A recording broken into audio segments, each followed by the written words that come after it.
Mesdames, Messieurs, bonjour et bienvenue sur ce plateau spécial de CRTV News consacré aux auditions du Conseil administratif et du Conseil constitutionnel pour le contentieux préélectoral, c'est en vue du double scrutin municipal et législatif prévu le 9 février prochain au Cameroun. À ce titre, CRTV News, ce jeudi 19 décembre 2019, va vous faire vivre l'événement en direct des sites concernés, aussi bien ici à Yaoundé qu'en région, autant que possible. Donc nous avons déjà nos équipes qui sont en stand-by aussi bien au Palais des Congrès pour le Conseil constitutionnel qui va concerner les législatives et au tribunal administratif à Mendon pour ce qui concerne les municipales. Et pour en parler, nous avons sur ce plateau un invité spécial. Moki. Yes, and we shall be struggling to get in touch with our collaborators, our colleagues who are already in the various courts, that is the Constitutional Council and the competent administrative courts. And just to indicate that law number 2012-001 of 19 April 2012 on the Electoral Code in its article 131 gives 10 days to the Constitutional Council to deliberate on the petitions that are submitted by the political parties to them, and they receive the petitions up to 11 December. That was last 11 of December, so you could make the calculations for yourself. Also, as concerns the competent administrative courts for the council elections, the electoral disputes in section 194, the petition indicates that any person, any candidate, competent administrative courts can forward petitions for the cancellation or the rejection of some candidacy files due to incomplete list. It can be listed without documents as requested by the law, and list with candidates who are not members of the party.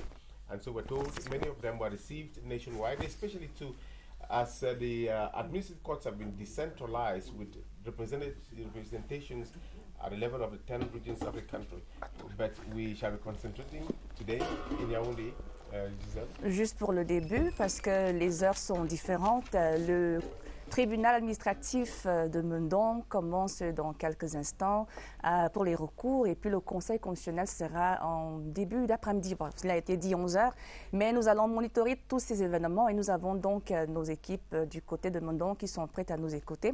On rappelle donc que le Conseil constitutionnel va statuer sur les recours déposés à la suite de la publication des listes de candidatures par le Conseil électoral Elections Cameroun.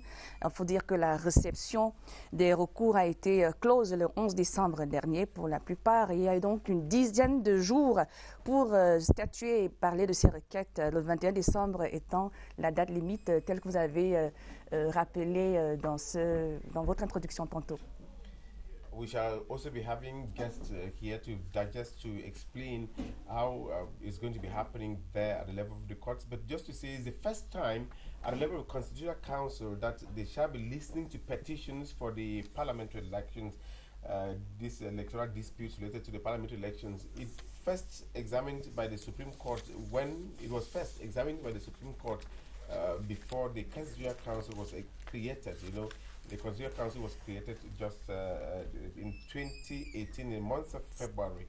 And we will be having 39 petitions at the level of the Constitutional Council deposited after the publication of electoral list by the Elections Management Body, ELECAM, that was last December 9. And an announcement signed by the Secretary General of the Constitutional Council, Maleko Joseph Assey, that the hearings will be beginning today. We will see if our reporters are on the field already now. Peut-être qu'on va commencer par savoir un peu quelle était l'ambiance depuis hier au Conseil constitutionnel. Si un de nos reporters peut nous en parler avec la complicité de la réalisation.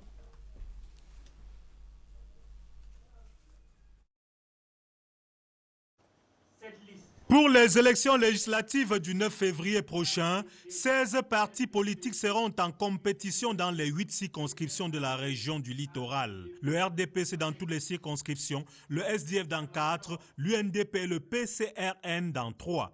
Dans la région de l'extrême nord, 12 partis politiques seront en compétition. Le RDPC sera présent dans toutes les 14 circonscriptions, suivi de l'UNDP en course dans 12 et du PCRN dans 3. Dans la région région voisine du Nord, le RDPC sera en course dans 5 circonscriptions sur 5, au même titre que l'UNDP, suivi du FSNC dans 3 circonscriptions. Plus bas dans l'Adamawa, le RDPC et l'UNDP ont visé toutes les 5 circonscriptions, tandis que le PCRN, Univers et le RCPU seront en course dans une seule.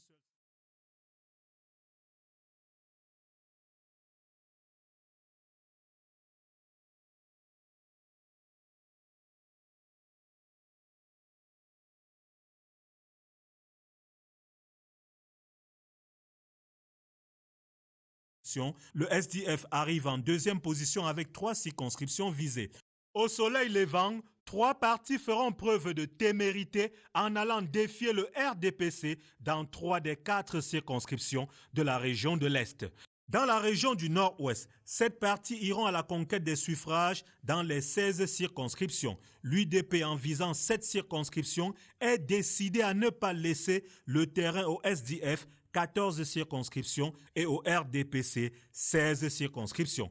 Quant à la région du Sud, l'ANDP et le RNDD sont décidés à défier le RDPC dans 2 des 4 circonscriptions de l'un des bastions du parti au pouvoir. Enfin, dans la région du Sud-Ouest, seuls l'ANDP et le RNDD, avec une circonscription chacun, oseront défier le RDPC à travers la région, en attendant ce qui sortira du contentieux électoral qu'animeront certains partis politiques dont les listes ont été rejetées.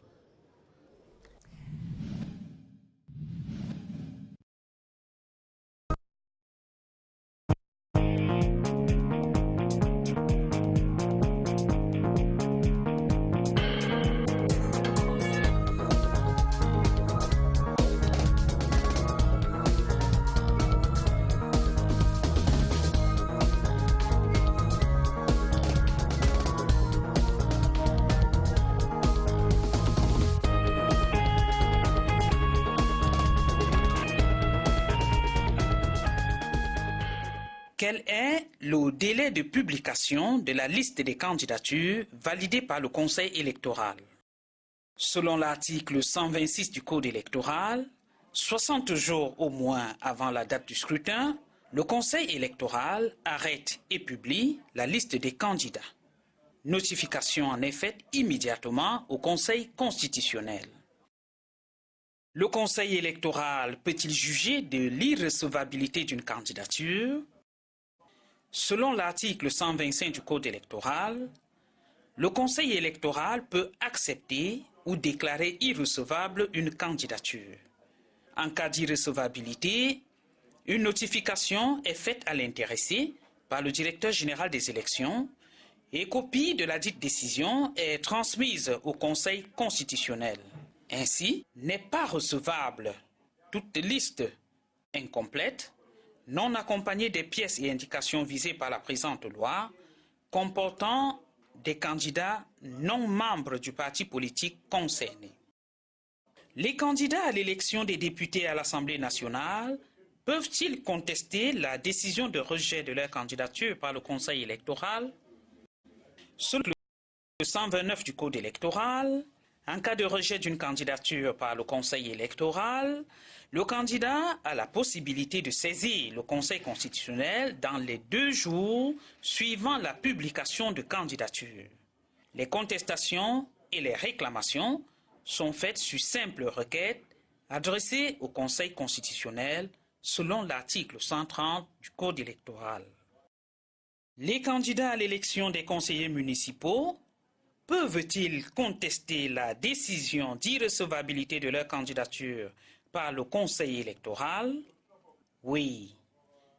Pour le cas des conseillers municipaux, selon l'article 189 du Code électoral, la décision d'acceptation ou de rejet d'une liste de candidatures peut faire l'objet d'un recours devant les juridictions administratives compétentes par un candidat, le mandataire de la liste intéressée ou de toute autre liste, ou par tout électeur inscrit sur la liste électorale de la commune concernée. Les réclamations ou requêtes sont faites dans un délai de 5 jours suivant la publication des listes de candidatures. De combien de temps dispose le Conseil constitutionnel pour statuer sur les requêtes des candidats aux élections législatives? Selon l'article 131 du Code électoral, le Conseil constitutionnel saisi dispose d'un délai maximum de 10 jours suivant le dépôt de la requête pour statuer. De combien de temps dispose la juridiction administrative compétente pour statuer sur les requêtes des candidats aux élections municipales? L'article 190 alinéa 1 du Code électoral dispose que la juridiction administrative compétente statue dans un délai maximum de 5 jours suivant sa saisine. La décision de la juridiction administrative compétente est immédiatement notifiée au Conseil électoral d'Elections Cameroun pour exécution et aux autres parties intéressées.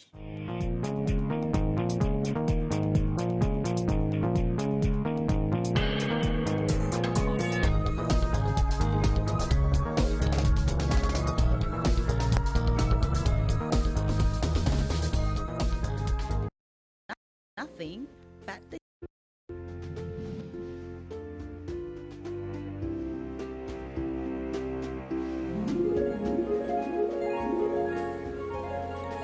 CRTV News, nothing but the news.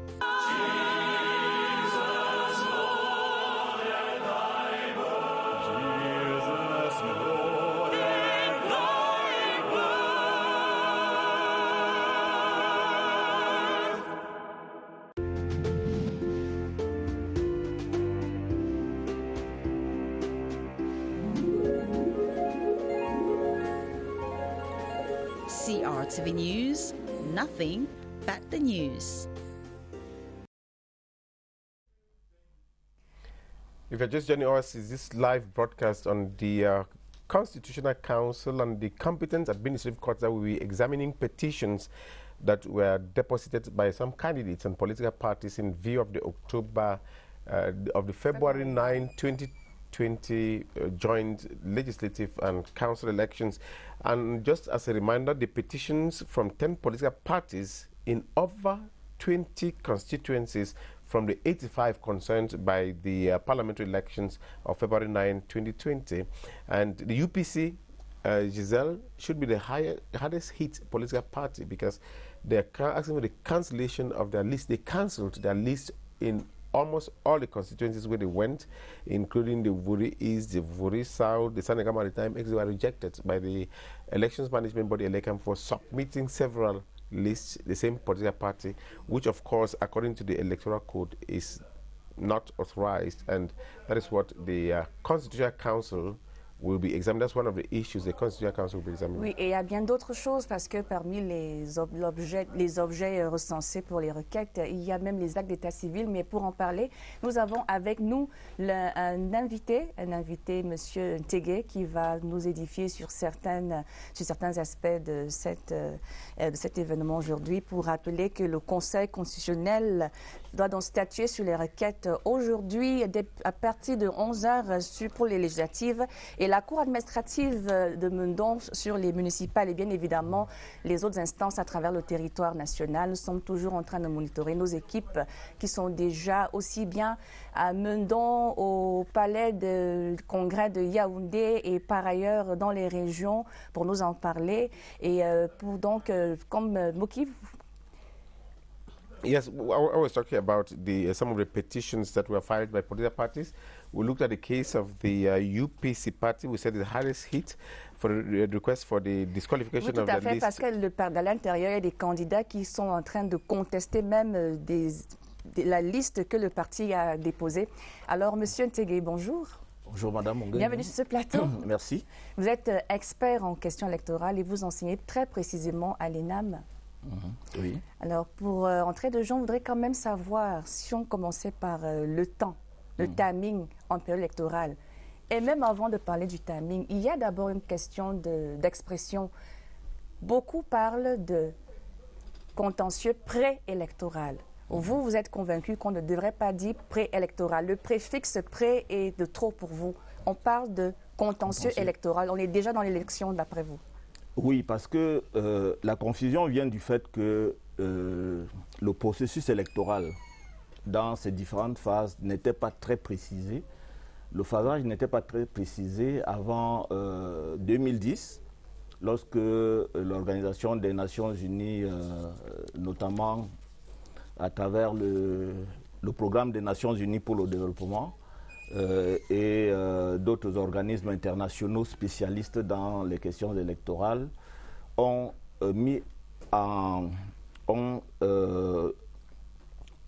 réfléchi sur cette question et ont conçu la notion de cycle électoral.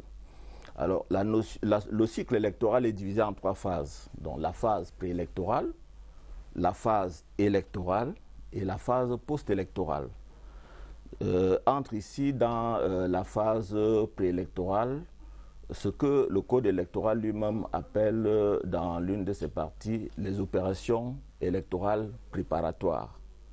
Donc, par rapport à ce cycle électoral, on considère que dès la convocation du corps électoral par le président de la République, nous entrons dans la phase électorale et donc toutes les opérations électorales qui sont prévues pendant cette phase jusqu'à l'entrée en fonction des élus, toutes ces opérations sont qualifiées d'électorales et donc le contentieux qui se tient, notamment s'agissant du contentieux sur les candidatures, est un contentieux électoral. D'accord. Et après l'entrée en fonction des élus, s'il y a lieu à contentieux, c'est un contentieux post-électoral parce qu'avec l'entrée en fonction des élus, nous entrons dans la phase post-électorale. Et avant la convocation du corps électoral par le président de la République, tout le contentieux qui peut se tenir avant, notamment le contentieux sur les inscriptions, est un contentieux préélectoral parce qu'il se passe pendant la période préélectorale. Donc pour être plus précis et pour être conforme aux standards internationaux, on devrait parler de contentieux électoral. Yes. Just to know, who, according to the electoral code, who has that powers, the authority to be able to petition the Constitutional Council? Is it any candidate? Is it any political party? Who has those powers to do that? The law says that any candidate, any political party, or any person who is represent the government or the administration in the process. If I can precise it in French, yes. Il s'agit effectivement de tout candidat, de tout parti politique ou de tout agent, de toute personne ayant qualité d'agent du gouvernement pour cette élection. Alors, je voudrais préciser ici que s'agissant de tout candidat, il n'y a évidemment pas de problème à savoir qui est candidat à l'élection par rapport aux listes qui ont été publiées. Pour les partis politiques en compétition, il n'y a pas non plus de problème à savoir qui est parti politique en compétition parce que les listes ont été publiées. Par rapport aux décisions, aux résolutions du Conseil électoral qui publie les listes et par rapport aux résolutions qui rejettent les listes, on peut effectivement déterminer la qualité des partis qui ont la possibilité de saisir le Conseil constitutionnel pour faire valoir leurs droits. Mais la qualité de personnes ayant la qualité d'agent du gouvernement pose un petit problème. Mais on pourrait dire que toute personne ayant qualité d'agent du gouvernement renvoie aux représentants de l'administration dans le processus électoral parce que l'administration est en tant qu'acteur du processus électoral au même titre que les autres, que les partis politiques et les CAM, la société civile et bien d'autres acteurs du processus électoral. L'administration désigne des représentants au sein notamment des commissions électorales qui sont chargées de la gestion d'un certain nombre d'opérations électorales. Et par extension, on pourrait également dire que les agents de l'ECAM peuvent avoir cette qualité d'agents du gouvernement parce que, comme vous devez le savoir, il y a eu une mutation qui a entraîné le transfert des compétences du ministère de l'administration territoriale en matière d'organisation des élections à ELECAM. The ELECAM has to be independent. When you say agent du gouvernement, state agents, it looks as if the independence is no longer there. No, the independent do not means that ELECAM is not a state institution. You see, so you can say that the state institution is also can be also seen like an administration, parce qu'en réalité, l'ELECAM est une administration indépendante, mais ça ne lui enlève pas la qualité, la nature d'institutions publiques, d'institutions gouvernementales, d'institutions administratives. Mais pour être plus précis, il serait assez étonnant de voir ELECAM justement rester en justice, à moins d'intervenir dans le cas des interventions volontaires que permet la loi, pour indiquer par exemple que ces intérêts ont été remis en cause par l'électorat. Donc en réalité, on peut se résumer en disant que dans le cadre d'une interprétation stricte de la loi, la qualité d'agent du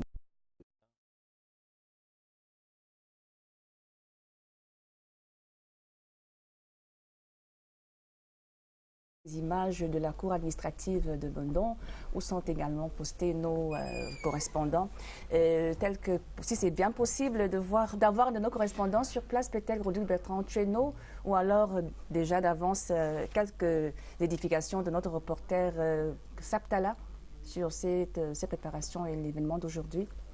Yes, but Giselle, I think we should go to Mendong, where we think everything is being put in order for the hearing proper to be done. These are pictures from the administrative court at Mendong. You see that some of the judges, some of the officials are already there. Now, our reporters are also there. What is happening out there besides what we are seeing? I don't know. Is it Rodrigue Bertrand Tchéno who is on the field or not? We'll not be having them yet, but we can monitor just as you can from the live broadcast you're having there that things are being put in order for the hearings to begin. But let's come back with our guest in the studio here, Giselle. Yes, but because I have one question for him. Alors, dites-nous, les instances qui vont donc, qui siègent aujourd'hui, on a le Conseil constitutionnel, le Palais des Congrès et la Cour administrative. Est-ce qu'on peut revenir d'abord sur la Cour administrative? Il s'agit, cette institution, elle s'occupe de quoi principalement? Ce n'est pas seulement des questions comme celle d'aujourd'hui. De manière globale, ses premières missions, c'est quoi? On peut même d'abord la définir. Alors, le tribunal administratif a des compétences sur toute question relevant des actes administratifs. Donc, c'est dire que le tribunal administratif, ses compétences en matière électorale sont un peu des compétences secondaires, bien que dans le cadre du processus électoral, on puisse considérer qu'il s'agit de compétences essentielles. Et dans le cas précis, il s'agit d'une déconcentration de pouvoir du juge administratif, parce que avant la création des tribunaux administratifs qui ont une compétence régionale, parce qu'elles ont été créées un tribunal pour chaque région, avant la création de ces tribunaux, la compétence en matière administrative relevait de la chambre administrative de la Cour suprême. Ce qui entre notamment dans le cadre du contentieux de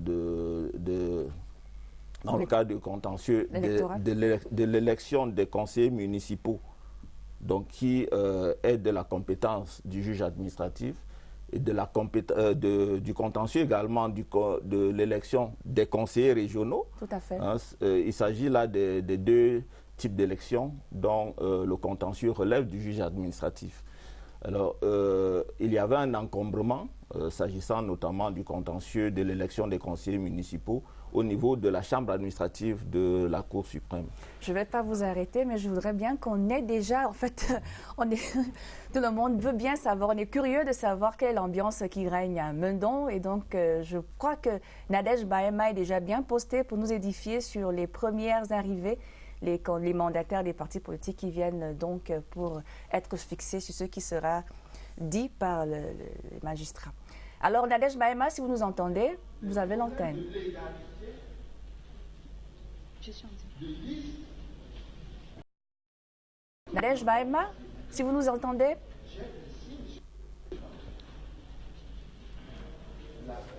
Alors, on sera donc peut-être obligé de continuer d'être édifié sur le plateau parce que c'est que le tribunal administratif.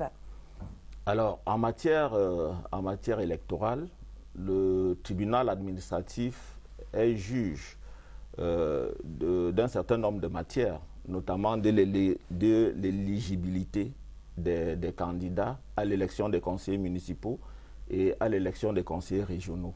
Alors, ceux qui sont assis, qu'on voit avec des robes noires et des écharpes vert ou jaune et quelquefois des perruques, ils n'ont pas tous la même statut, la même posture. Ils doivent avoir des qualificatifs différents, des attributions et des fonctions différentes. Oui, le tribunal administratif, comme les tribunaux de droit commun, est composé de juges dans la magistrature assise et d'un parquet.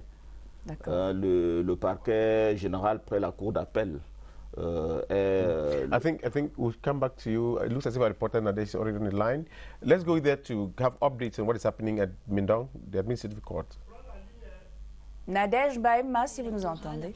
Ici, appelé à la barre, l'avocat de l'UPC qui est accusé par Elections Cameroun de doublon au niveau donc de ces listes de Ngong-Djok. Nous sommes en train d'assister à son plaidoyer qui est en train donc d'accuser plutôt Elections Cameroun de beaucoup de donc de suivre ici donc en direct du tribunal administratif de Yaoundé les autres requérants qui vont donc passer à la barre ce matin. 75, nous vous le rappelons, 75 requêtes seront examinées ici tout au long de cette journée. La journée s'annonce donc longue pour les requérants qui pour la plupart nous ont dit à leur arrivée ce matin qu'ils sont sereins parce qu'ils ont des dossiers assez bien fournis, assez bien donc préparés, se sont préparés ce matin donc pour affronter en direct cette journée, pour affronter les tribunaux ce matin. Commune de Norma, parti politique UPC, motif dépôt de 2 listes de candidats UPC. Commune de Bobmaka, parti politique UPC. Non seulement des partis ou alors aussi de d'autres partis, du juge des juges. Alors, revenons au Conseil constitutionnel.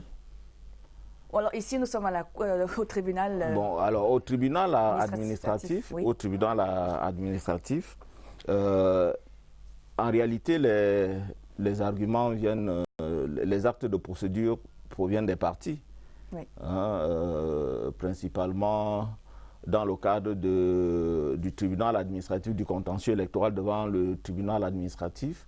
Il faut indiquer que la qualité pour saisir le juge est étendue à tout électeur. Et donc, il s'agit d'une possibilité de saisine assez large. Alors, c'est le requérant qui saisit le tribunal. Et dans sa requête, il doit pouvoir indiquer ce qu'il reproche à la partie adverse et indiquer également les éléments de droit qui viennent soutenir, pour parler vraiment de manière terre à terre, qui viennent soutenir sa requête. Le juge reçoit la requête et la procédure est, comme on le dit en droit, inquisitoriale, c'est-à-dire que le juge, pendant le court délai qui sépare le dépôt de la requête et l'audience qui est fixée pour statuer sur cette requête, mène une sorte d'enquête pour essayer de voir si les faits tels qu'ils ont été allégués par le requérant peuvent être attestés, appuyés par un certain nombre d'éléments de preuve qui sont versés dans le dossier. Il doit également vérifier que dans il doit également vérifier que par rapport à ces faits-là, les éléments de droit évoqués par le requérant sont effectivement ceux conformes aux dispositions prévues par la loi. Et à la suite de cette enquête, il y a un juge rapporteur qui rassemble tous ces éléments et puis rend son rapport qui est soumis au tribunal et aux différentes parties, de sorte que au moment où se tient l'audience elle-même, les parties puissent donc, au regard de leurs prétentions, au regard des mémoires en réponse déposées par leurs adversaires devant le tribunal et au regard des conclusions du juge rapporteur, apporter soit des arguments nouveaux pendant les débats et plaidoiries pour que, au bout de tout cela, le juge puisse se faire une religion et statuer sur l'ensemble du dossier de la procédure. We shall have an opportunity of going to Mendong because we have to follow live what is happening out there. Can we follow Cynthia Saptela's report that is on the municipal elections and the type of petitions that were forwarded by political parties? Cynthia Saptela's report.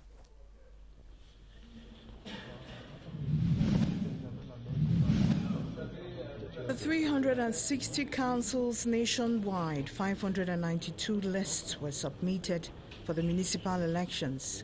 The lists were presented by 42 political parties and 1 independent candidate. After evaluation from the Electoral Board, 549 lists were accepted and 53 rejected. The Cameroon People's Democratic Movement stood out as the lone party that will be competing in 133 councils out of the 360. But some lists from the ruling party were also rejected in Galim Tinier in the Adamawa region and Maga in the Far North region for failure to respect the various sociological components of the municipality concerned and the gender. Another party whose list was rejected, for example, was the National Union for Democracy and Progress, NUDP party, in Gaundal in the Adamawa region. Within 10 days of publication, ELECAM will be handling all pre-electoral disputes from disgruntled parties and candidates before campaigns may commence for the February 9th, 2020 municipal polls.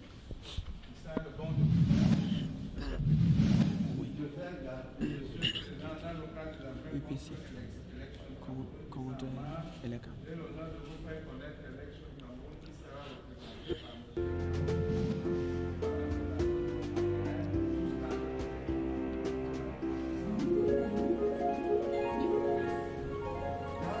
CRTV News, ici, toute l'info.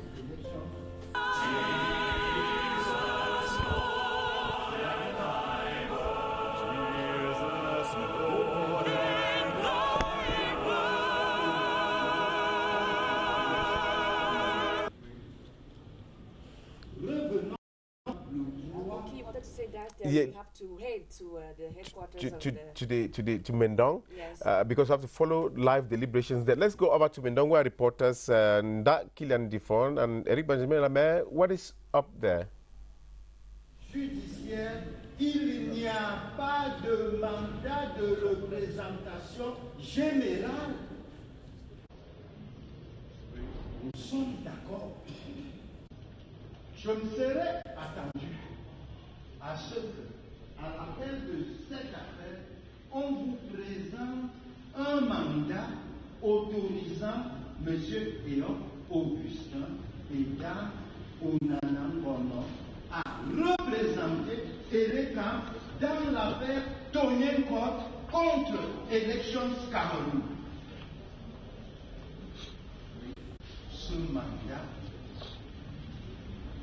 qui ne répond pas au canon du droit ne saurait être accepté en ce moment, M. le Président, puisque nous sommes en matière de représentation. Yes, Moki and Giselle, welcome to Mendong, the administrative court. That's the administrative bench of the Supreme Court handling pre-electoral litigations here. We are some minutes. It started at 10 o'clock exactly as programmed. And right now already we have one case going on in the UPC party in front of the jury. The jury is made up of Justice Anaba Mbo Alexandre. We have members, Magistrate Nkwe Kwa Kamla and Magistrate Funke Matthew. UPC has come up with its case, presented the case here. That is the first litigation that is under examination here at the administrative bench of the Supreme Court for the Central Region. The UPC has come up to defend itself because the submission is that UPC tabled two lists to Elekam office where necessary in the various branches in the center, and the two lists according to the electoral law were rejected by Elekam. So the UPC took Elekam to court, and that is the case that is being examined here at Mendong right away. The defense that the UPC has put up, obviously, is that the UPC has only one legal branch. They don't accept, they don't recognize that there is another UPC that tabled any lists, and they gave names of the places where the lists were rejected in the Central Region. We have the council, like we have Makak, we have Ngorli Tumba, we have Lisonge, we have Ezeka, and some other areas where the list of UPC were rejected for the same reason, that is having tabled two lists of candidates. Right now, Elekam has come up. Elekam is on the floor to defend why they rejected the list. Of course, we should note here, Moki and Giselle, that Elekam is there to receive the list that come in, and if there is any list that come in and does not respect what is expected of them, of course, what Elekam does, as it did, is to reject the list. Now the court is going to examine at the end. We see whether there is any reason to admit one of the two lists, and that is exactly what is going on. Let me say here, Moki and Giselle, that here at Mendong we are going to witness the examination of 75 petitions from different political parties. The UPC has started. We have the CPDM, we have the SDF, we have FDC, we have ANDP, we have PERS, we have Unive, and some other parties. They have cases today, and now the UPC is a particular case because we know it is said is the historic party. This party did not take part in the last presidential election, and now it has been also the list of the party have been rejected for the for what concerns us here, the municipal elections. As it moves on, we know that we are going to give you every update of what is happening here. Just to say, I am here with Eric Benjamin Lamé. Eric, you just want first of all to signal your presence. Bonjour Nda, bonjour à tous et bienvenue ici dans l'une des salles du palais de justice de Mendong, où le tribunal administratif de Yaoundé siège dans le cadre du contentieux préélectoral lié au double scrutin du 9 février prochain. Contentieux lié au municipal spécifiquement parce que c'est le tribunal qui est compétent pour connaître du contentieux préélectoral en matière d'élection municipale. 75 affaires sont inscrites donc au rang de l'audience qui a commencé il y a quelques instants. Et le tribunal ici est présidé par le président Alexandre Anabambo, avec comme membre Kwekwa Kamba et tant que Mathieu. on va donc assister tout au long de cette journée à ce contentieux préélectoral. Et à ce moment, c'est l'affaire UPC contre ELECAM qui est en train de se dérouler. On se souvient que ELECAM a rejeté la plupart, sinon l'intégralité des listes de l'UPC du fait de la présentation en double des listes de candidats par ce parti pour les prochaines élections. Donc voilà, c'est donc parti pour cette audience du contentieux préélectoral ici au tribunal administratif de Yaoundé. Nous allons suivre bout à bout et apporterons en temps utile les clarifications et les éclairages nécessaires à la bonne compréhension de ce qui se passe ici au tribunal administratif de Yaoundé d'Akiyan. Yes, Eric Benjamin Lamé, just signal Moki Giselle that it will be a long day here today. If we follow the electoral code, you know that today is the 19th of December, and following the electoral code, as I say, the publication of the list was done on the 9th of December, and the political parties concerned have, especially when it comes to municipal elections, had 5 days, maximum of 5 days, to table complaints, and the competent courts also had 5 days. When you calculate 5 from 9, you have 15, and when you calculate from 15, 5 again, we are 19 today, which means that we're even up to tomorrow, this court still has the right to continue, and it cannot go beyond tomorrow, because the courts, according to electoral code, have just 5 days to examine the litigations, and it's going on here. I told you the UPC is putting up a defense here in front of the court. I told you that the president of the court here is Justice Anabahambo Alexandria, and the members who are listening keenly to the submissions of the UPC party representative, that is the defense for the UPC. The members, other members of the jury are Magistrate Kwa Kamla and Tank Magistrate Tang Matthew. UPC to specify here is one of the parties that has a big following in the center and in the littoral regions. When this party is disqualified in these two regions, it gives a leeway to new parties coming up. Especially this is a party that has come up, that is the Cameroon Party for National Reconciliation, which is making inroads in the littoral, especially in the center region, that in the Nyong and Kele, especially.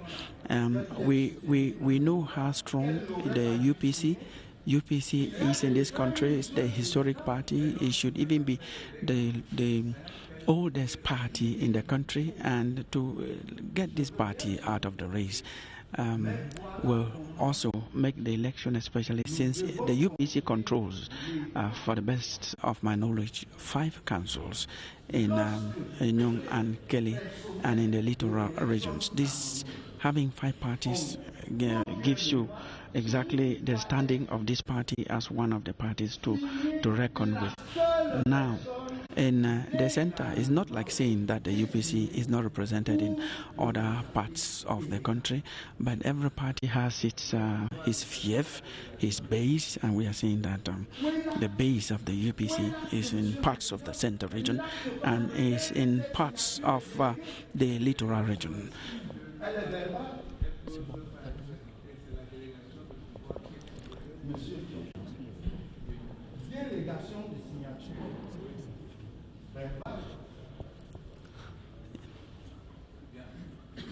Je Je vais terminer, monsieur. Je parlais tantôt, j'évoquais l'état. Yes, Giselle and Fonka, if you are still with us, the audience is quiet. You have defense councils for different political parties sitting here. I can see the defense council for other political parties. I see the SDF Defense Council right there. I have also come across some members of the Defense Council for the ANDP here, of Pews and of Univer. I know all these people are going to put up their own cases here in front of the administrative bench of the Supreme Court, the competent authority here. One thing we should note here, Moki and Giselle, is that it is unprecedented. Before this time, all the petitions were handled before the putting into place of the Constitutional Council. All the petitions were handled by the Constitutional Council, sitting in as the Constitutional Council before it was put in place. I'm talking about the Supreme Court. Now with the putting in place of the Constitutional Council, we have the Constitutional Council right now that should be getting set to start handling the petitions, complaints for the legislative elections. It has started here with the municipal council petitions, and it has been decentralized. That is, you have in each region now you have the decentralized bench of the administrative bench, I should say, of the Supreme Court that is handling, and we are here at Mendong where you have the administrative bench of the Supreme Court for the center, and that is exactly what is happening here. We expect that this year the handling of the petitions is going to be faster because it is decentralized. For example, here now we have just 75 petitions that will be handled between now and when it ends, and we said earlier that it could go right up to tomorrow. We are going to have a very busy, a very long day here. We are certainly going to have some clashes of words between the various defense councils. The jury is there. We have this jury who's listening very attentively to the submissions and the defense of the parties involved. Now is Elekam that is on the floor. The lawyers, the defense for Elekam that is on the floor, stating, as I said earlier, that the Elekam does not have any mission to interfere into the internal quarrels, into the internal functioning of any political party. As I speak, that is exactly what the Defense Council for Elekam is saying here, that their mission is to receive the lists, look at it, and see whether it conforms with the Electoral Code, and either accept or reject. That is exactly what the defense for Elekam is explaining right away. Eric Benjamin, something new for you to say? Bon, on situe les débats ici entre cette affaire qui concerne Elekam, bien l'UPC contre Elekam. Et après les exceptions formulées par les avocats de l'UPC, c'est au tour des représentants de l'ECAM de prendre la parole pour défendre la position qui a été celle de l'ECAM, qui, rappelons-le, a rejeté les listes déposées par l'UPC à cause du fait que l'UPC a déposé 2 listes auprès de l'ECAM. Et l'ECAM ont choisi d'invalider plus carrément les listes de l'UPC de cette élection municipale. Nous allons vous laisser, Dakilian, suivre par vous-même les débats ici-là, afin de vous faire vous-même votre propre idée la conduite de ce qui se passe dans ce centre d'audience près de justice de Mendong ici à Yaoundé, au siège du tribunal administratif du centre. Eric Benjamin Lamé, let me tell you, there is a very difficult question that the president of the jury has asked the defense counsel of ELECAM. It's a question they are struggling to answer now. The defense counsel has asked, since they said they don't have the right to mingle in the internal management of any political party, so they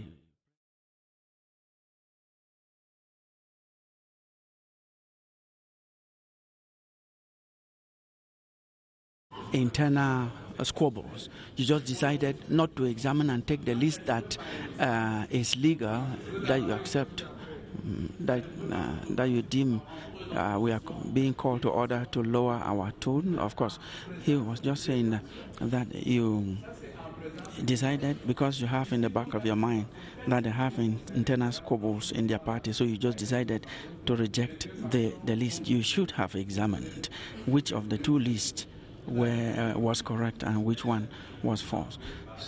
So that is exactly the type of questioning.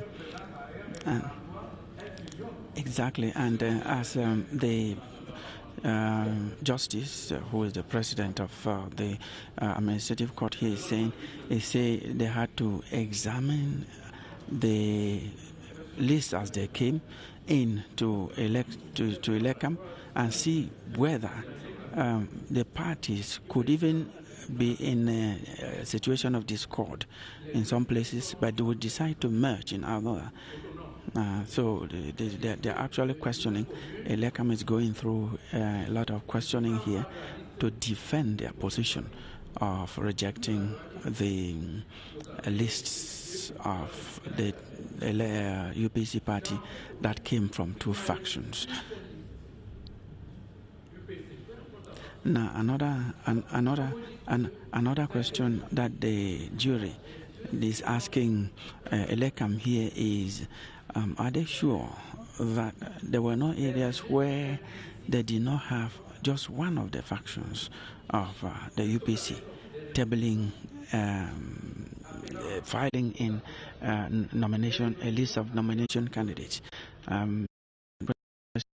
Because according to the jury, if one of the factions, especially the faction they deem necessary, or one of the factions fighting alone from one area, they should have accepted. That is the spirit of that question, if I understand him well. We're going to listen to the answer, to the response that ELECAM is going to give to that question.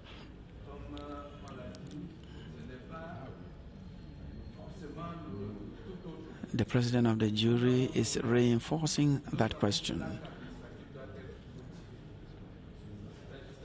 by saying only the administrative action should be motivated, whatever the case.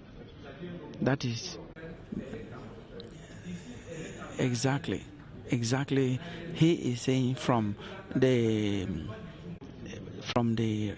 rejected files, ELECAM didn't at all give any motivation for rejecting the UPC list nomination, candidate nomination list. They should have given an argument, motivation for rejecting the list, and ELECAM is trying to give an answer to that questioning.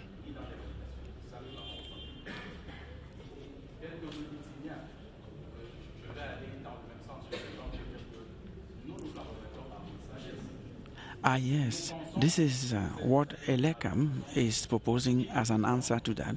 ELECAM could not go into some details, knowing that the administrative bench of the competent, of course, administrative bench of the Supreme Court is full of wisdom, knows exactly what happens, being the competent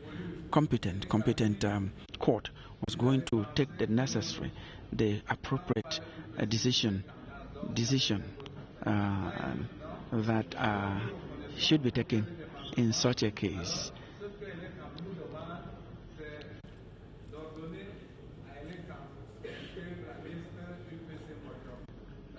Very interesting, Moki and Giselle. Very, very interesting here.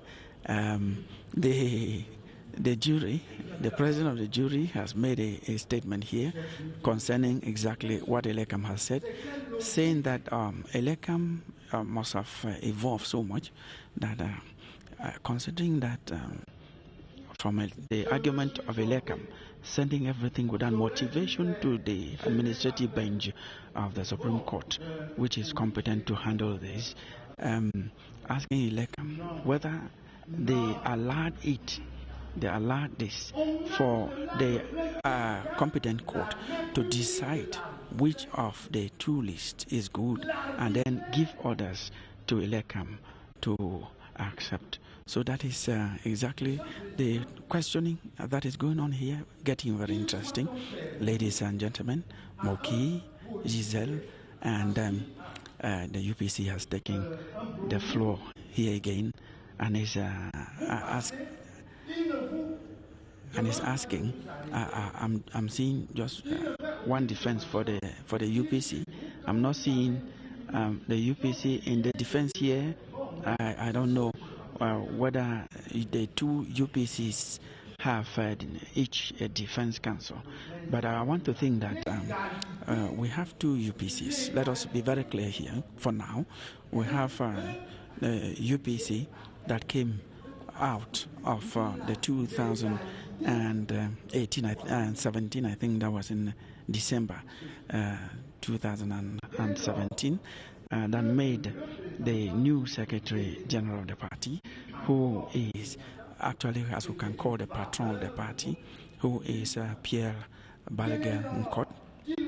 That is the UPC from that moment. And there is another faction of the UPC, which is led by another Secretary General, the Secretary General that is Bapo Lipot. Bapo Lipot faction of the UPC is actually recognized by the Ministry of Territorial Administration through a ministerial order that established that is the UPC known, recognized by the Ministry of Territorial Administration. Of course, you know, out of the over 350 political parties in Cameroon, we know that it's the Ministry of Territorial Administration that controls these parties. There's the Ministry of Territorial Administration that gives authorization to political parties to function in Cameroon. And now that is the situation. One UPC that came out from the party's Congress in December 2017, I want to, if my memory is not failing me, and another UPC faction that emanates from a ministerial decision, Ministry of Territorial Administration. It's the one that is led by the current member of Parliament, Bapo Lipot. We're going to see how things unfold here.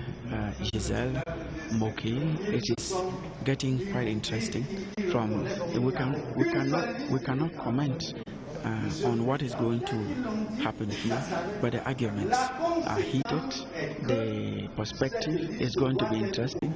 If I look at it from the point of view of a political analyst, reporter, I want to say that I have been for quite some time. Something will come out from the arguments here. It is possible that one of the lists could be accepted if the arguments go the way they are going.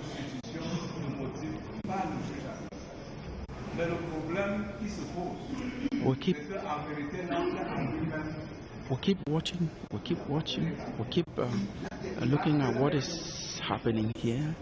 Ladies and gentlemen, sometimes it's very interesting to follow these court cases because you see the expertise, you see, we say the lawyers, magistrates, they belong to what we call the noble profession, and that's why we call them gentlemen of the law. When you listen to some of these arguments that they put forward, you actually you want to be present to follow all of this. And the suspense is here as we continue to listen, knowing exactly that when all these arguments or submissions would have been examined, we know exactly what happened. But we'll keep following, we'll continue to comment on what is happening here. If you hear from the background, you can hear how the audience here is responding to some of the answers.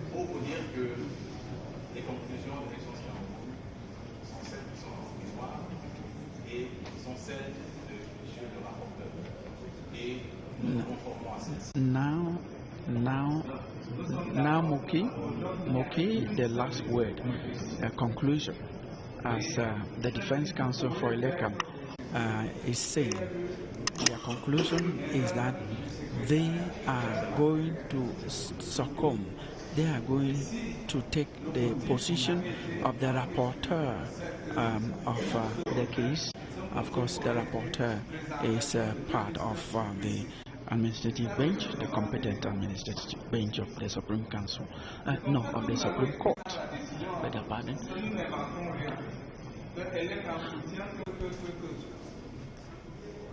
On aurait dû mettre pour motif l'existence de 2 listes UPC. C'est ça? Est-ce que la tendance est une Est-ce que la tendance est une issue? Quel est le parti qui ne connaît pas de tendance? Tous les partis politiques connaissent les tendances. Ici comme ailleurs. Very interesting here. Very interesting. I told you, Lekam was just saying they are going to succumb, they are going to follow the conclusions. No, their conclusion will be the conclusion of the rapporteur. And now the president of the jury has asked Elekam a very kind of leading question, that how could they have rejected the list of parties on the score of internal squabbling, because every party in the Republic, I'm quoting the president of the court, that he doesn't think that it was okay to have rejected without examining the list. Now we are getting the final proposals from the rapporteur, who is saying that the case goes back to Elekam to re-examine the 2 lists and see which of the lists conform to the prescriptions of the electoral code, which means that, as we started saying, I told you earlier, that as the political reporter, something was going to happen here.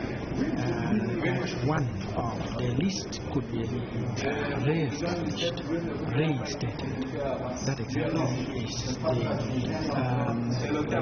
word, final word of the rapporteur. And as we speak, Moki, Giselle, UPC has been asked, the defense counsel for the UPC council has been asked to give the final word, and that is exactly what is happening.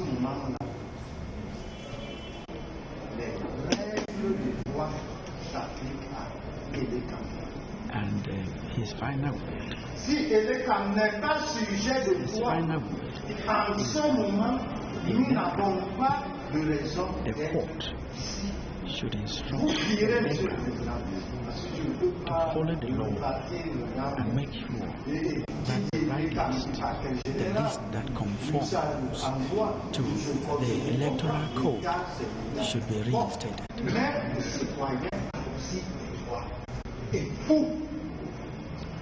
C'est vous qui êtes là pour nous protéger. Parce que lorsque eux veulent nous écraser, the Defense Council for the UPC is taking the dues, the administrative bench of the Supreme Court here for the center, which is competent in this case, taking the dues, saying they are the ones who are supposed to protect these parties, these political parties. They should not let ELECA crush parties that conform with what is prescribed by la liste UPC n'a pas été rejetée. On vous a servi la notion d'erreur de secrétaire. Vous direz ce que ça signifie en droit. The Defense Council for the UPC is still explaining exactly what happened, giving the example of Bonjok, saying that the UPC list in Bonjok, that is an example, was not rejected, but there were some errors of this administration that they corrected. And he is calling the attention of the jury to some of these cases, particular cases, taking also ELECA to task.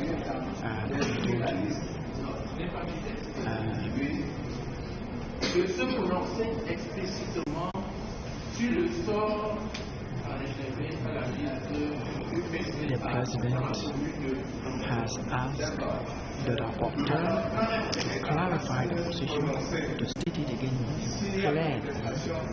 clear, and he is saying ELECA has to state explicitly, using his words, to state explicitly kind of what some legal minds call motivations for rejecting some of the lists of the UPC. I think that is the last word. That is exactly how this case of the UPC has ended here. So the administrative bench of the Supreme Court, which is competent here, has sent that case back to ELECA, and we know ELECA is going to work on that file, and we think that one of the lists actually from what I see here, will take part in the February the 9th municipal election. I'm talking about municipal because we are dealing here with council elections. A new party has been called up. We're going to give you details as we get the details here.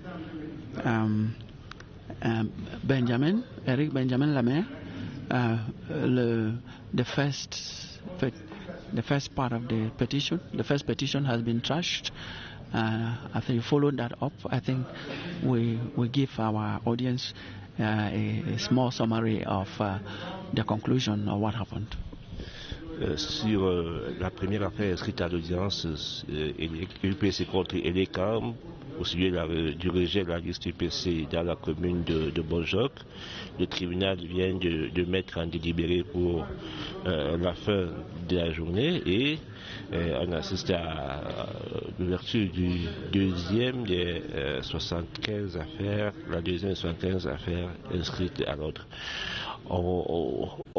On va faire l'effort de vous laisser suivre l'essentiel des plaidoiries, le temps pour nos techniciens d'ajuster quelques problèmes de son qui se posent pour que vous puissiez par vous-même suivre ce qui se passe ici dans cette salle d'audience du tribunal administratif de Yaoundé. Donc dans 5 minutes environ, vous pourrez avoir dans un confort d'écoute suffisamment agréable l'essentiel de ce qui se dit ici par les différentes parties au procès de ce contentieux préélectoral au sujet des élections municipales du 9 février prochain. Pour la première audience, donc, affaire UPC contre Enekam à Bonjok, l'affaire a été mise en délibéré et le verdict sera connu à la fin de la journée. Moki Edwin Kenjeka, Giselle Ongene, the rapporteur of the new case here is about giving his position. We will give you the details when we have it. You know, court cases are things you have to listen well before you can make a comment on. Just to remind you that it's going to be a long day here at Mendong, where we have all the petitions, pre-electoral petitions for the Central Region taking place. It will be a long day, and we have from today maybe up to tomorrow, because tomorrow is still within the deadline, and only one petition out of a total of 75 that we have on the roll here has been handled. This also, second case also concerns the UPC. May we let you understand some of these little things that we jotted here while waiting for the jury, for the rapporteur of the new case to give his report. We know complaints, of course.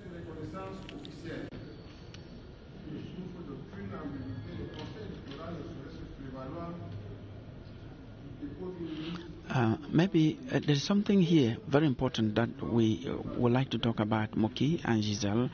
Who can table a complaint concerning the municipal election? For municipal election, you have a candidate, somebody who is running, can table a complaint, and it will be valid, be accepted at the competent court. You also have the representative of a list. You know, in each list you have the head of the list. That person can also table a complaint against either a candidate or a political party. You have the representative of any other list. You may have a different list. Anywhere you have represented a list, you can come up to the competent court and table a complaint, and it will be subject to hearing in a court, in a plenary session like we have here at Mendong today. Beyond that, also in the municipal election, an elector, simple elector, whose name appears on the electoral register of the council concerned, that is the peculiarity here. That elector must be from the council concerned. Just an elector who is not satisfied with one candidate or with the performance of the party can come up and table a complaint, and the competent court will take into consideration. Now, this is unlike, we are not dealing with legislative elections here. It is, but we have to distinguish between the municipal and legislative election. Unlike in the legislative election, you only have a political party, a member of parliament, or a candidate who is running, who can table a complaint, and it will be accepted by the competent authority. You have some of those things that we have to know, because today we are witnessing the hearings here concerning the petitions tabled in the Central Region within the framework of the February the 9th twin elections, municipal and legislative, of course, for members of parliament, because the Senate here is out of the question, given that the election of the Senate took place earlier. We are dealing here. We'll come back to what concerns us is the municipal election. While we wait for the rapporteur also to complete his report, councils in Cameroon are of different categories. We have different numbers in of councillors in different municipalities. This is seen in section 173. Okay. We are going to continue with what I just started. I want our viewers to listen to this report from the rapporteur live.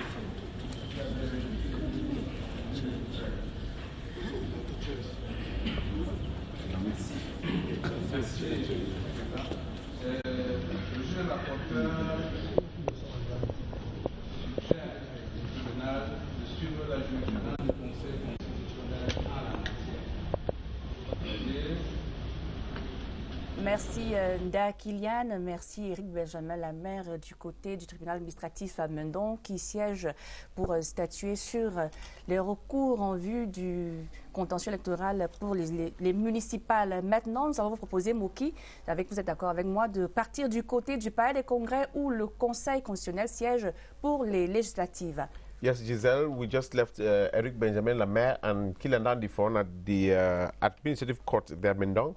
And we're moving to the conference center where the Constitutional Council shall be examining about 39 petitions. At the time we had the information earlier on, it's about 39 petitions that were already there. If our reporters at the Constitutional Council at the conference center are ready, then we should go there, meet them for an update for what is happening. Yet we hear deliberations have already begun there. While waiting to see if we can get through to them, I want to come back to the studio to get our expert who is here with us. Now, we have followed that the UPC presented one list at Bonjok Council, and apparently, I say apparently because the rapporteur was still to give the information there, they're sending it back to the Elections Management Body, ELECAM. What is the implication? Alors, si la liste de l'UPC à Bonjok est réhabilitée par le tribunal administratif, comme cela pourrait être le cas en perspective, le juge rendra sa décision et informera le conseil électoral, qui a en réalité une compétence exclusive au niveau de la publication des listes, et le conseil électoral, dans une session de plein droit, puisque nous sommes en période électorale, dans le cadre d'une session de plein droit, devra siéger à nouveau pour examiner le contenu des dossiers qui accompagnaient les déclarations de candidature pour les candidats de la liste concernée. I think we shall come back to you. Let's now go to the Constitutional Council, where deliberations, Giselle Ongene, have begun. Le contenu de la requête, il n'est pas nécessaire qu'on passe à la lecture de ces textes, plutôt à la lecture des mémoires, puisque les mémoires n'ont pas été communiquées au parti et à l'analyse du dossier. Alors, pour gagner du temps, on se passe de faire cette double lecture. Vous allez à l'analyse du code électoral.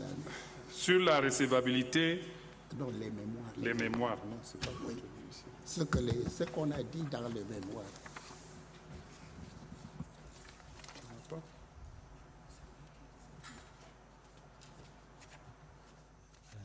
choses reviennent à l'ordre, le président du Conseil a instruit le juge rapporteur, le conseil rapporteur d'aller directement dans les mémoires. C'est question justement de gagner le temps. Vous vous souvenez, c'est vrai que la dernière fois que nous étions ici, on avait pris beaucoup de temps pour la lecture des mémoires. Dispose les contestations ou les réclamations relatives au rejet ou à l'acceptation des candidatures, ainsi que celles relatives à la couleur au sigle ou au symbole adopté par un candidat, sont soumises à l'examen du Conseil constitutionnel par tout candidat, tout parti politique ayant pris part à l'élection ou toute personne ayant qualité d'agent du gouvernement pour la dite élection, dans un délai maximum de 2 jours suivant la publication des candidatures. Il ressort de la lecture de l'article susvisé que le Conseil constitutionnel ne peut être saisi que par une catégorie de personnes limitativement énumérées, notamment les candidats, les partis politiques ayant pris part à l'élection et toute personne ayant la qualité d'agent du gouvernement pour la dite élection. Dans le cas dont il s'agit, le requérant ne justifiant pas l'une de ces qualités énumérées, il y a lieu de déclarer sa requête irrecevable. Merci, Monsieur le Président. Vous l'avez pressenti, la requête a été déclarée irrecevable pour défaut de qualité. Selon le conseiller Amadou Tidjani, c'est la proposition bien évidemment du conseiller Amadou Tidjani. C'est attendre. Il est là, Singancher Jérémy. La décision qui sera rendue par il n'est pas là. Le président. Alors, est-ce qu'il y a des observations de la part des conseils, le RDPC et les CAM? Pas d'observation, Monsieur le Président. Laté. Pas d'observation.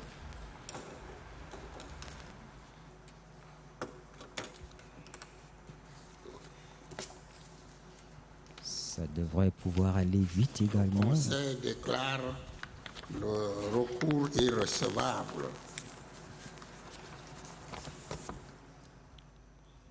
On va passer directement au troisième recours, c'est vrai, vous l'avez dit. C'est parti sur le chapeau de roue. Je crois que le président a donné les indications pour qu'on ne lise pas les... On n'entre pas dans les détails, mais qu'on aille un peu plus vite.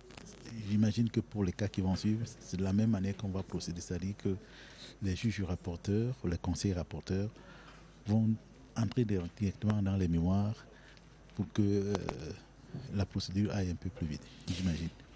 À l'origine... Calice.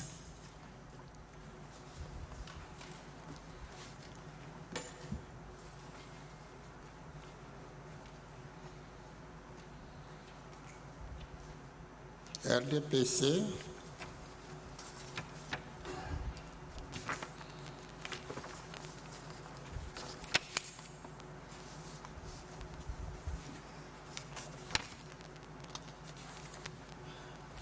Monsieur Baskouda, rapporteur. Faisait les mémoires, la requête, les mémoires et puis la conclusion, l'analyse. Merci, Monsieur le Président. Par requête en date du 13 décembre 2019, parvenu au Conseil constitutionnel le 16 décembre 2019 et enregistré sous le numéro 152 au greffe, M. Bamen Djeli Calix a introduit un recours aux fins de dénoncer Issa Chiroma et Mot Samuel Dieudonné, respectivement candidats du FSNC dans la Benue-Ouest et candidats du RDPC dans l'ONCAM. Les partis, connaissant le contenu de sa requête, nous passons tout de suite à la recevabilité.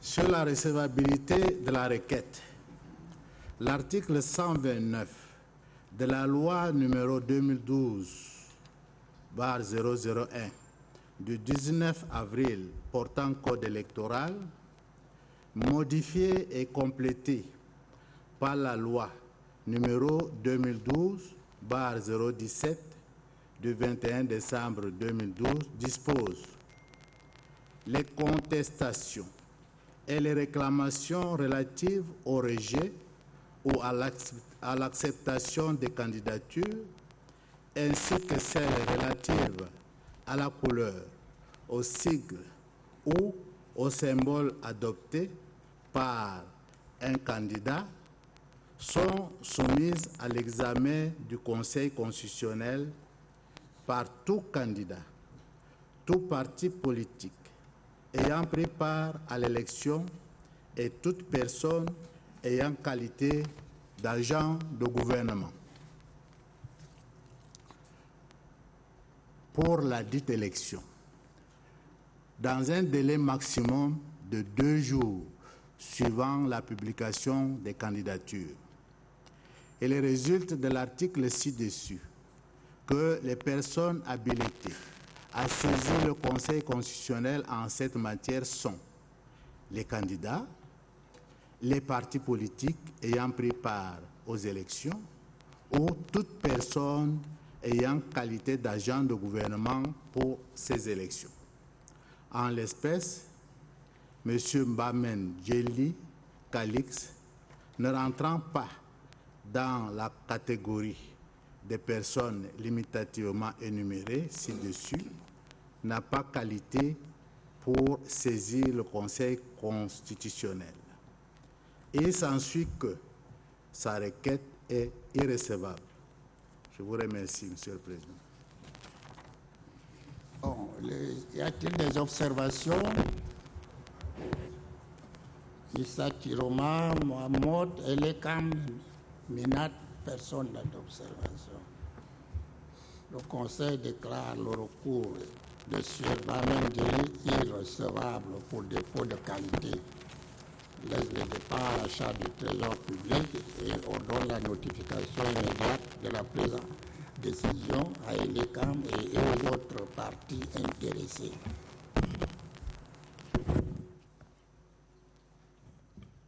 On va certainement passer à la 4e affaire inscrite au rôle du jour. Je ne faut rappeler que le Conseil constitutionnel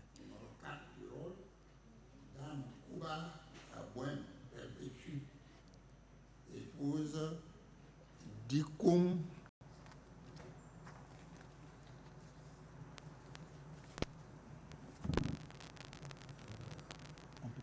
candidate de la liste du Parti camerounais pour la réconciliation nationale.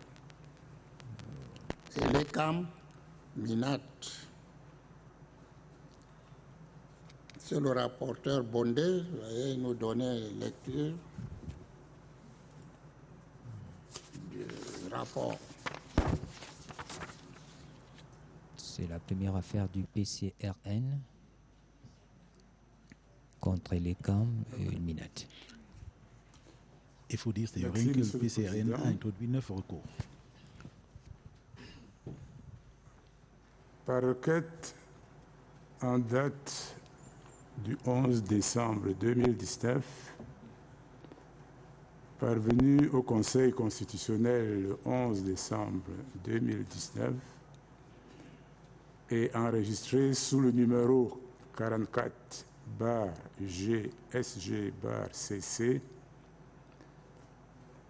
la nommée Kouba Abouem Perpétue, épouse d'Ikoum, candidate et tête de liste du Parti camerounais pour la réconciliation nationale, PCRN, dans la circonscription électorale du Mbam et Inoubou, a saisi le dit Conseil aux fins de rectification de la liste de candidats aux élections législatives du 9 février 2020.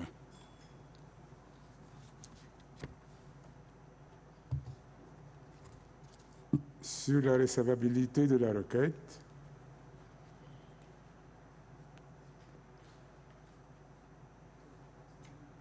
l'article 129 du Code électoral dispose: les contestations et les réclamations relatives au rejet ou à l'acceptation des candidatures, ainsi que celles relatives à la couleur, au sigle ou au symbole adopté par un candidat, sont soumises à l'examen du Conseil constitutionnel par tout candidat, tout parti politique ayant pris part à l'élection ou toute personne ayant qualité d'agent du gouvernement pour la dite élection, dans un délai maximum de 2 jours suivant la publication des candidatures. Dame Kuba Abouem Perpétue, épouse d'Ikoum, étant candidate et tête de liste, a déposé sa requête dans les formes et délais légaux. Il y a lieu de la déclarer recevable. La requérante affirme que la liste des candidats du PCRN dans la circonscription électorale du Mbam et Inubu, publiée par Elecam, est irrégulière, motif pris de ce qu'il n'a pas respecté l'ordre de présentation de la liste prescrite par le parti. Pour étayer sa requête, elle a produit les thermocopies des bordereaux récapitulatifs délivrés par Elecam au moment du dépôt des dossiers de candidature pour circonscription concernée. Dans son mémoire en réponse, Elecam reconnaît cette erreur et compte la rectifier dans l'ordre indiqué par le requérant. Étant entendu que Elecam a reconnu cette erreur, il y a lieu de déclarer la requête de Dame Kuba Abouem Perpétue, épouse d'Ikoum, fondée et ordonner la rectification de cette erreur par Elecam. Telle est la teneur de la proposition, Monsieur le Président.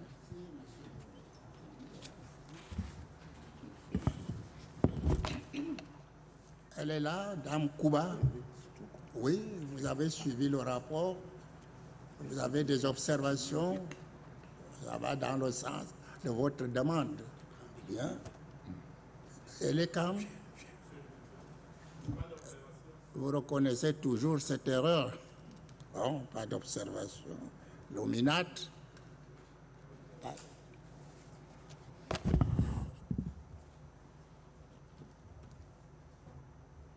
Bon, ce qu'on a. C'est une affaire qui devra être tranchée très vite également. Perpétue, épouse d'Ikoum, recevable à la forme. Au fond, l'idée justifiée ordonne la rectification par Elecam de la liste du parti camerounais pour la réconciliation nationale, PCRN, dans la circonscription électorale du Mbam et Inubu. Laisse les dépenses à la charge du Trésor public, ordonne la notification immédiate de la présente décision à Elecam et aux autres partis intéressés. Voilà, Dame Kuba Abouem a donc eu raison de se plaindre et elle vient d'obtenir la rectification de la liste de candidatures du PCRN dans le Bam-et-Noubou. C'est la décision du Conseil constitutionnel qui vient d'être rendue publique ici. Après, au sein du rôle, Honorable Ndjong Evaris Ndim, substantive candidate on the list of SDF for Boyo Division, CPDM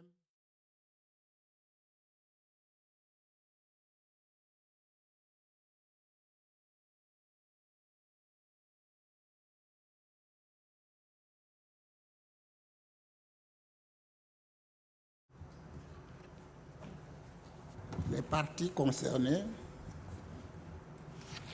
Honorable John Evariste Ndim, RDP, LECAM, MINAT. Bon.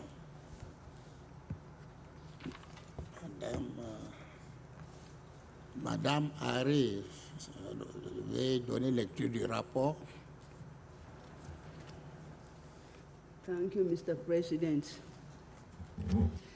By petition dated 11th December 2019, received on the same date and registered under number 53, Honorable Njok Evaristus Ndim, substantive candidate on the list of SDF for Boyo Division, sees the Constitutional Council requesting for the annulment of the decision of the Electoral Board of ELECAM to accept the CPDM list of candidates for Boyo Division for the February 9, 2020 legislative election on grounds of failure by the said list to take into consideration gender aspects.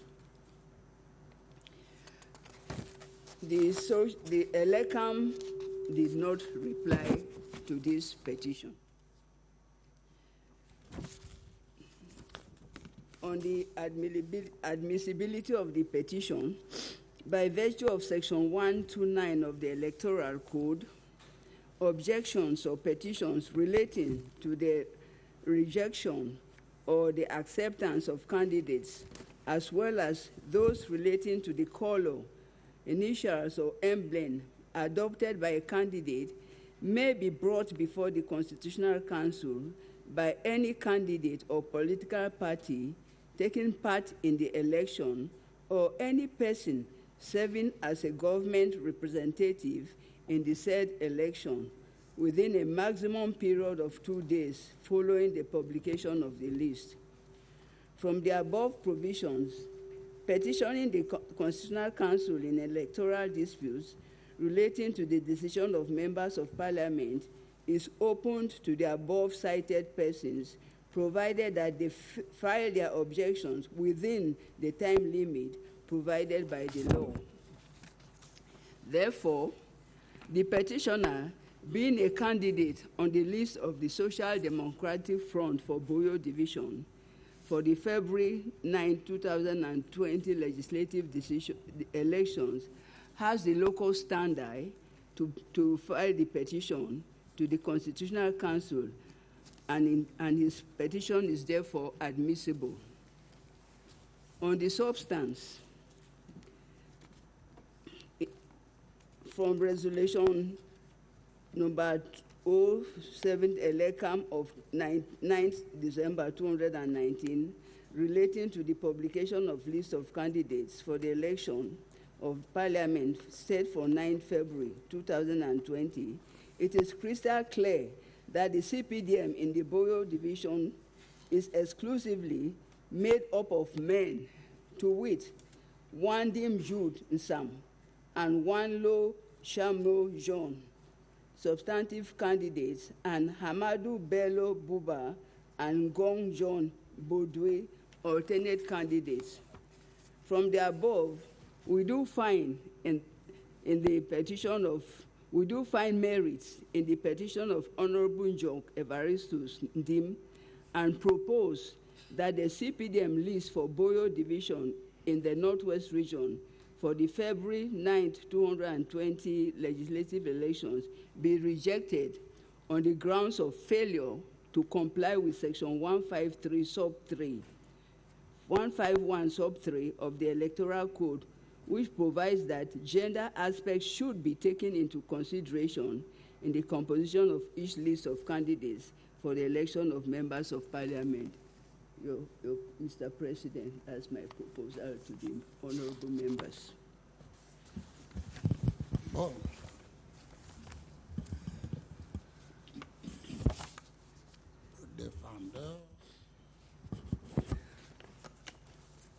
est là, Njong Evaristous.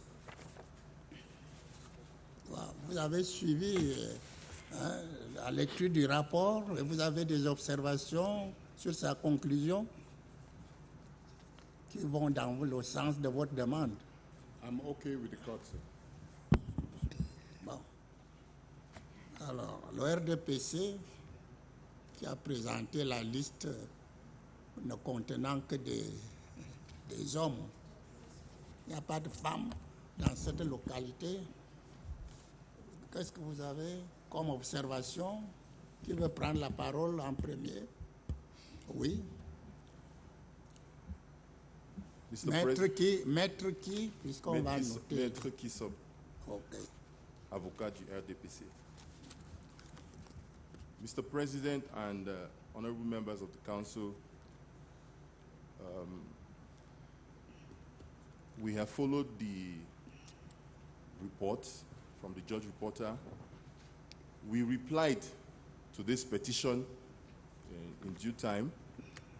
And Mr. President, in our response, we raised peculiar circumstances. And we what we call in French, circonstances exceptionnelles. We are faced with a particular situation in that area or in that electoral district. We, or the CPDM, did everything materially possible to find candidates or female candidates that shall respect the extant provisions of Section 151, sub 3, or who meet the criteria of Section 165 of the Electoral Code. But we could not find that candidate because of the prevailing socio-political and security crisis in that area. My Lord, we want to plead with this court. We know and we are aware that in the past, the Constitutional Council had ruled on such forms of violations. But we are insisting that, or we are praying this court to rule, because only a court of constituent jurisdiction can depart from its previous judgment. Our opponents shall tell you that there is a binding court decision on the violation of non-presentation of candidates with the gender aspect. But we are pleading with this court to depart from that landmark ruling because of peculiar circumstances which are affecting all political parties. We want to state here that even though it is not found in this particular petition, we also have areas where the Social Democratic Front did not respect the extant provisions of Section 151, sub 3. And we thought that in a spirit of fair play, and because of the peculiar circumstances surrounding that area, the court will let everybody to compete. Because at the end of the day, the spirit behind an election is that there should be competition. We find it bizarre that the Social Democratic Front wants to go for an election alone on a flimsy ground that we have not produced a female alternate.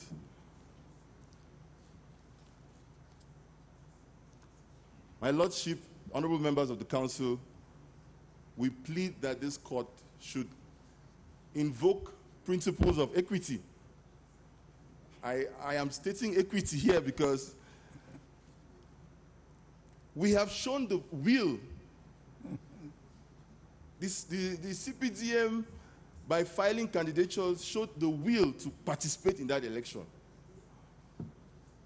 So we are asking on this court to use equity to say, well, since you have shown the will and we understand that there is a particular circumstance surrounding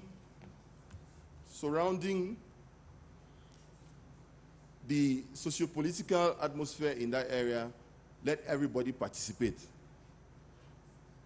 That is the nature of our submissions, and we ask this Honorable Constitutional Council to take them into account before ruling on the matter. Thank you.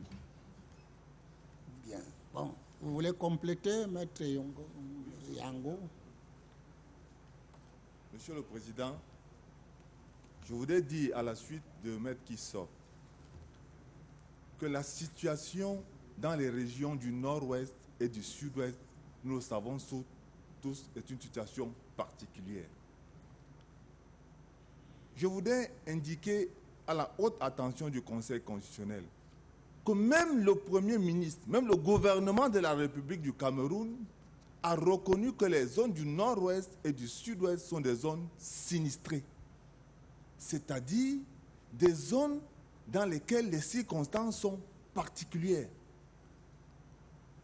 Et le RDPC, compte tenu de la situation sociopolitique qui prévaut dans cette zone du pays, a tout fait pour que ces listes soient conformes aux dispositions du code électoral. Mais dans certaines circonscriptions, cela n'a pas pu se faire. Et je voudrais également indiquer que nous avons également des listes du SIF qui se trouvent dans la même situation parce qu'ils ont rencontré les mêmes difficultés que le RDPC. Et qui ont été acceptés? Monsieur le Président, oui, qui ont été acceptés par l'ECAM. Vous pouviez les dénoncer. Monsieur le Président, rassurez-vous, elles ont été dénoncées. Mais après une analyse interne, nous avons estimé, Monsieur le Président, qu'on aurait même pu se désister de ces recours. Mais tel que c'est parti,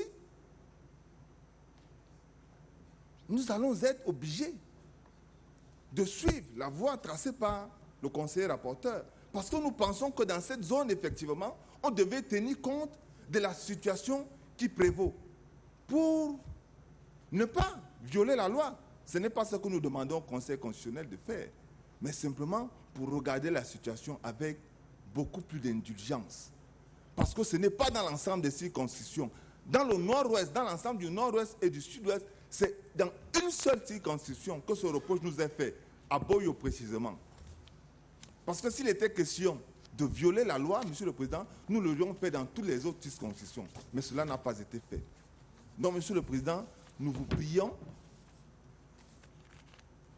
de regarder les dossiers concernant les zones du nord-ouest et du sud-ouest avec un œil différent de celui avec lequel les dossiers des autres circonscriptions électorales peuvent être examinés.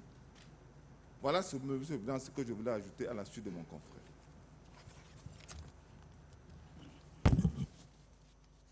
Qui d'autre? Oui, Monsieur le ministre.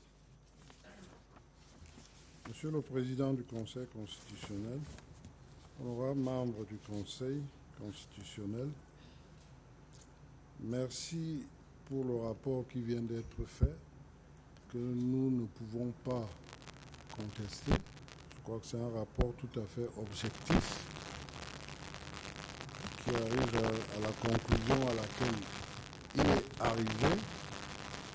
Nous pouvons évidemment que nous incliner, mais nous voulons plaider l'indulgence compte tenu du contexte et rappeler que dans ce combat que le RDPC, que le président national du RDPC a ordonné pour que la femme occupe la place qu'elle doit occuper, le RDPC a toujours occupé le premier rang. Et depuis une dizaine d'années, on a plus de 30% à l'Assemblée nationale de femmes. Dans tous les exécutifs communaux, les femmes sont présentes par la volonté politique du RDPC. Bon, les circonstances sont exceptionnelles et nous avons pensé qu'on peut plaider des circonstances exceptionnelles.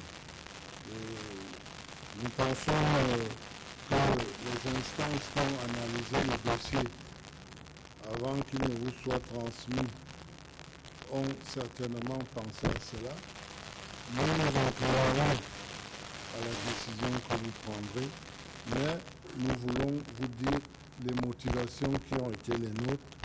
Ce n'est pas de voir dans une seule circonscription, et vous verrez que, en considérant la panel globale dans tout le pays, nous sommes en train de dépasser très allègrement, en considérant nos candidats, nous dépassons très allègrement les 33% pour les femmes. Donc c'est vraiment à cause des circonstances et nous avons pensé qu'on pourrait expliquer cela et qu'on pourrait en tenir compte. Le même problème se pose quant aux composantes sociologiques dans certains dossiers sur lesquels il y a des refus. Parce qu'il y a des composantes sociologiques entières qui ont décidé de ne pas se présenter. Qu'est-ce qu'on fait? Ou alors des composantes que certains ont rejetées dans certains partis. Donc, nous vous prions, Monsieur le Président, Mesdames et Messieurs les membres du Conseil constitutionnel, de bien vouloir admettre que nous sommes quand même dans une situation exceptionnelle et c'est cette situation exceptionnelle qui nous a amenés à proposer cette liste. Je vous remercie. Oui, maître qui? Maître Ngwana Moustapha, Monsieur le Président. Oui. Pour qui? Pour le candidat Ndjon. Oui. Monsieur le Président, honorable membre du Conseil constitutionnel,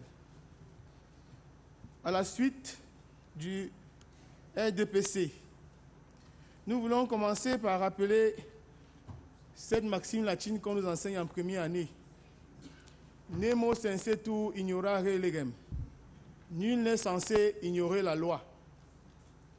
De manière répétitive, nous avons été frappés pour la question du genre. Il me souvient que la Cour suprême siégeant comme Conseil constitutionnel en 2013 a annulé une liste du SDF à Chico, effectivement parce que le critère genre n'avait pas été respecté. Ces jurisprudences qui étaient empreintes de bon sens ne devraient pas changer aujourd'hui parce que cela concerne le RDPC. Je voudrais préciser que, contrairement à ce qui a été dit, sans la moindre précision, les listes du SDF ont respecté le critère genre. Dans la circonscription de Boyo, il y a 3 partis politiques qui étaient en compétition. La seule liste qui n'a pas respecté ces conditions, c'est le RDPC. Bien malin celui qui pourrait dire devant cette cour qu'un parti aurait la puissance du RDPC qui est parfois soutenu par les autorités administratives. Comment se fait-il que l'opposition a réussi à respecter le critère genre et que le RDPC vienne vous dire le contraire? S'ils estiment qu'il y a des circonstances exceptionnelles, elles étaient exceptionnelles pour tout le monde et non uniquement pour le RDPC. Il ne faudrait pas qu'il y ait une géométrie variable lorsque cela concerne le RDPC. Le RDPC n'a pas respecté ce critère-là. Votre jurisprudence en la matière est constante et elle ne devrait pas, en ces circonstances, varier. Donc nous vous prions, de manière on ne peut plus succincte, de noter qu'eux-mêmes, ils reconnaissent que les circonstances sont exceptionnelles. Si elles étaient véritablement, on aurait pu faire l'impasse sur l'élection. Si l'élection a lieu, si l'élection a effectivement lieu, ça veut dire qu'ils ont estimé, eux, qui ont le gouverneur du pouvoir, que l'élection pouvait se tenir. Et nous, l'opposition, nous avons respecté ces conditions-là. Le RDPC a inquiré les circonscriptions dans lesquelles ils se présentent seuls. Il ne faut pas qu'ils aient mal si dans une circonscription, les autres peuvent également se présenter sans qu'ils ne soient là. Donc nous disons purement et simplement qu'il plaise à l'auguste Conseil constitutionnel de suivre la position du rapporteur en rejetant la liste du RDPC. Et ce sera justice.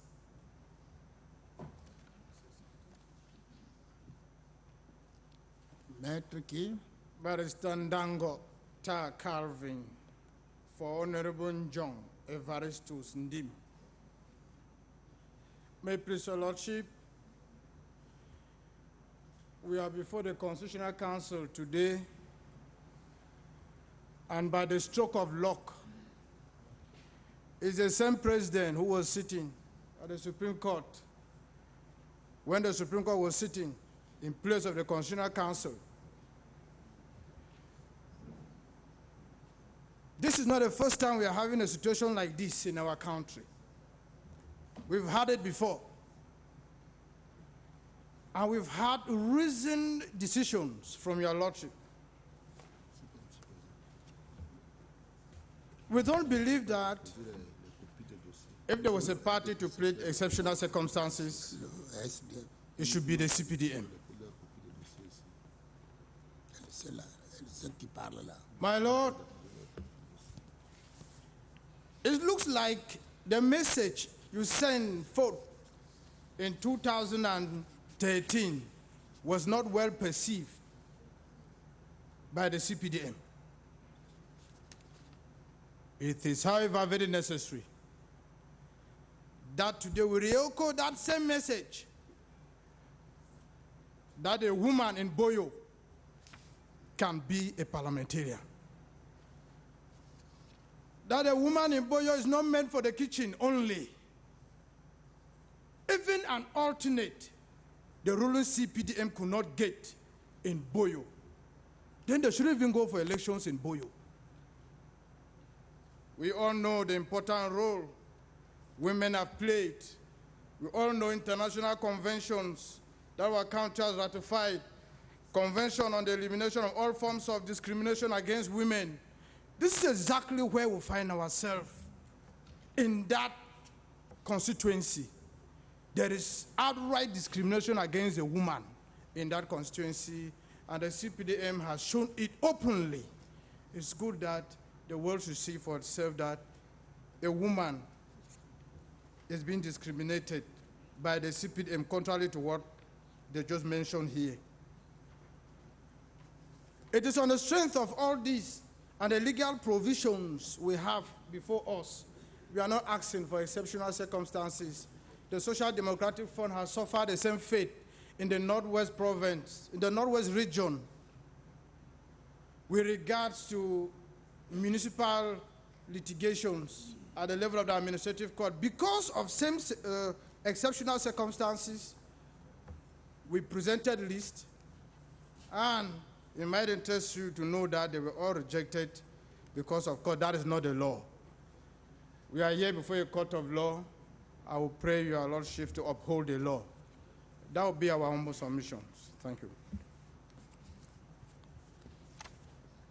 Là, c'est vrai, le débat s'annonce rude. Comment on peut le constater, argument contre argument? C'est un sujet intéressant. L'approche genre dans les élections au Cameroun. Et là, c'est la loi. Hein, c'est la loi qui le dit. Tout à fait. Tout à fait. On est censé ignorer la loi. Mais la loi dit qu'on dépose une copie du dossier de déclaration de candidature au Conseil constitutionnel. Alors, le parti qui nous saisit ne l'a pas fait. Pour quelle raison? Oui, votre dossier de déclaration de candidature de cette circonscription n'est pas déposé au Conseil constitutionnel. Nous avons celui du RDPC. Bon. C'est une remarque. Nul n'est censé ignorer la loi. Pourquoi vous avez ignoré la loi cette fois-ci? Monsieur le Président, je ne vous ai pas bien suivi, je vous en prie. Le dossier de candidature a-t-il été déposé au Conseil constitutionnel? Le candidat nous informe de ce que le dossier a bel et bien été déposé. C'est une formalité usuelle. Il dit qu'il a fait. Le dossier a été déposé. Il a le récépissé. il a le récépissé